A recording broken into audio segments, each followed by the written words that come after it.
Yeah, we got to remember. We have to remember what the trajectory of these things are. You know, like every time we buy a new thing, it's just the same as the last new thing we bought. And we keep buying these new things with these like, without smriti. Smriti means like mindfulness, remembering like what it was like just like 3 months ago, even less, you know, usually. Just like 2 weeks ago when we bought the last CD.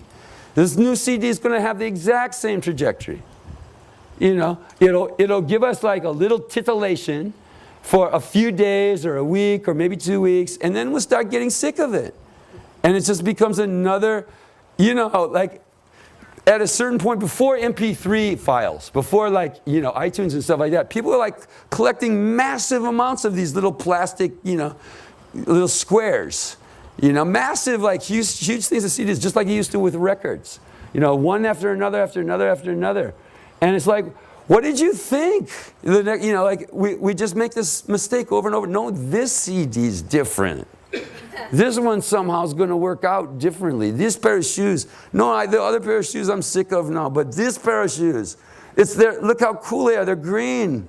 These ones are brown. I hate those. These are the green ones now. You see, and then we get the green ones and we take it home, and within a certain amount of time, it goes to the exact same trajectory as the brown ones, over and over and over again. So we have to admit, you know, that we are suffering because we keep putting all our eggs in the wrong basket all the time, and we have to give up on that. We have to say enough already. Stop the madness. You stop the gerbil wheel. You see, I want off the gerbil wheel of suffering. See, I ain't running anymore. You see, like we should all be like gerbils in rebellion. You know, you say no more wheel. I'm not going around that wheel again. I'm sick of that. I'm dizzy. You see, from going on the wheel over and over and over again. I'm going to stop it now. Stop it. You know, and that's renunciation.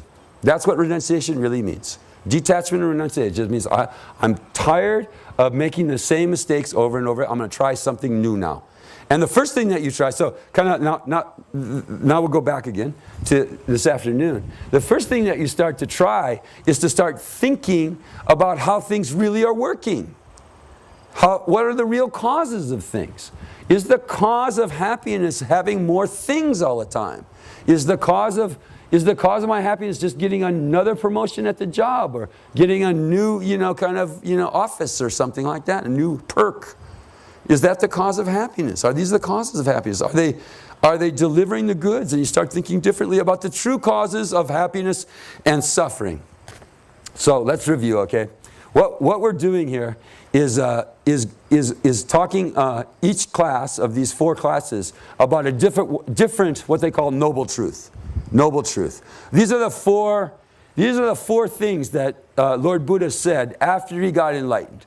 Immediately, these are the first 4 things he said. First 4 things. He said, like, 1, life is suffering. Dukkha. It's suffering. And you know, like I mentioned this afternoon, in the Sanskrit, in the Yoga Sutra, they say, sarvam eva dukkham. Sarva means everything. Dukkha means suffering. Eva means it really is. Everything is really just in the nature of suffering. It's just not going to work out. And then we talked last night a little bit about the different enumerations of suffering. The suffering of suffering. When you're in the suffering of suffering means overt suffering, obvious suffering. It's like, you know, your car just got totaled. Your health just, you know, was just lost. You just lost a loved one. And when you're in those situations, you don't have to be convinced that life is suffering. When you're in the middle of a disaster, it's like, of course life is suffering. I know. I'm in the middle of it. You know, I told this story to others. Some of you already heard this many times. This is a very, very transitional sort of moment for me. When I lost one of my best friends, he committed suicide. He ran his car 90 miles an hour into a telephone telephone pole. And I had like a dinner with his widow about a week later, and, you know, she's 40 years old. She lost her life partner. She was expecting a whole life with him. You know, they were going to retire, they were going to do this, they were going to do that. And boom, just gone.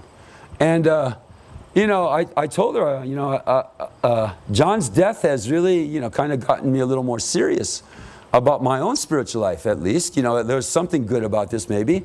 Gotten me a little more serious about it. And I started telling her that, the first elementary Buddhism 101, life is suffering. And she just looked at me across the table like, of course it is. Is that controversial in any way? Is that like, does anybody doubt that? In the middle of a disaster, you don't doubt that life is suffering at all. But then it's in between. It's in between disasters, that you have to convince people that life is suffering. So for the in-between disasters, folks, they say there's a second kind of suffering. The suffering of change. The suffering of change. Every good thing we have, we will lose.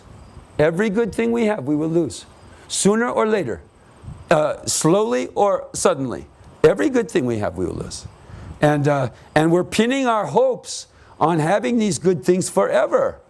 And thinking like somehow they have a kind of a status, a permanency that they simply do not have. And then when they show their true nature to us by breaking or not being there or being like just, something we don't care about anymore, they've changed, then we go like, how could this have happened? How could this thing have changed like this? See? And it's just, well, what did you think? It was never going to be there forever. It was never going to be a permanent part of your life.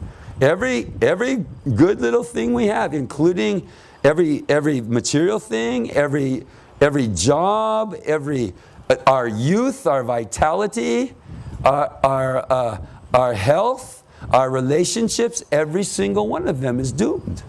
Every single one of them we will lose sooner or later. And then, so that's the suffering of change, you see. That's the suffering of change. The suffering of change is particularly acute for people who have convinced themselves somehow that the kinds of things that change won't. That this will be forever. Oh, finally, I found the partner who will never change. I finally found the job that will always be rewarding. I finally found the CD that I'll never get sick of. I remember my daughter, I don't know, she was like, 12, 10 or something like that. And she was like all into Avril Lavigne. Remember Avril Lavigne? Is she still around? Avril Lavigne? And it's like, she was real big among like the preteen girl set, I think, for a while. And I remember my daughter was like, Dad, this Avril Lavigne, she's awesome, and she's just so great. I love Avril Lavigne. I'll always love Avril Lavigne.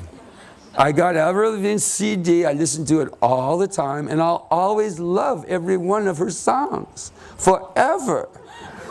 And and I just like, I remember feeling that same way when I was her age, or maybe even a little older, like, 45. Thinking like, I'll love this music or this CD or this pair of shoes or, whatever it is. I just love it forever. I'll never get sick of it.